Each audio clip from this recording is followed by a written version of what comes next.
When will we wake up? Wake up to the reality that our foreparents, our ancestors, gave their all for us, including their lives, so we could remain alive with an option to strive. They broke rules so we didn't have to become the fools.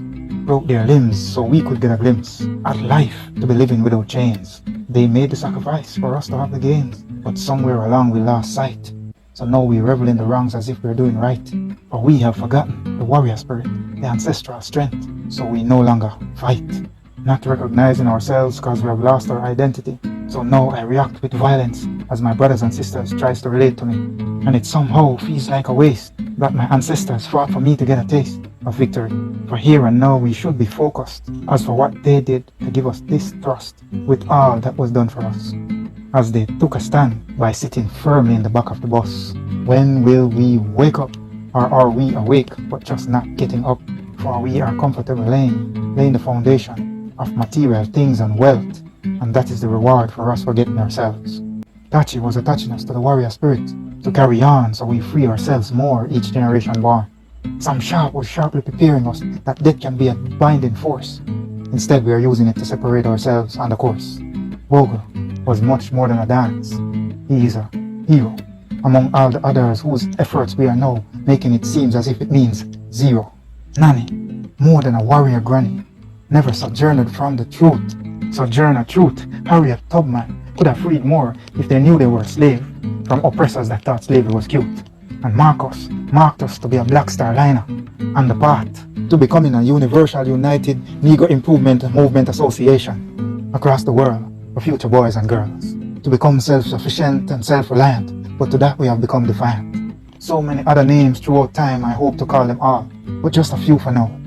But to their energies and spirits and contribution, I will always bow. When will we wake up? For now we are feeling secure behind walls and things, forgetting or not knowing that we are from humble beginnings to queens and kings, to move from humble beginnings to be queens and kings. Not seeing that our surety should be the security of that of the loving, hugging arms of our brothers and sisters, but to that we have become resistors. But our arms are busy holding munitions and doing everything else but resisting the willingness to give each other harm. So we have become wild and vile, no care whether it's adult or child. And meekness is seen as weakness, and what we see as more is really less. And mankind have become some kind of man, as we mistreat kindness in our blindness. So we continue to perpetuate our own slavery. With fool's wisdom, we think it's bravery. And from the education that should uplift, we have gone adrift, pushing each other over the cliff into the abyss, confirming our ignorance is the oppressor's bliss. So as we become so-called educated, we should not let what our ancestors demonstrated and stated be underrated. Let not education become a sham to make us a part of the plan that's helping to help down our fellow man. And yes, there have been some success, but as individuals, seems we have forgotten community and family, these binding rituals. So up, ye mighty race, let not haste become waste, and stamp our victory in our story, surpassing, maintaining, and once again, picking up the pace. Let us learn each turn as knowledge encourage our courage, using ancestral columns to build future bridge. When will we wake up? And religion is religiously feeding us something mythical.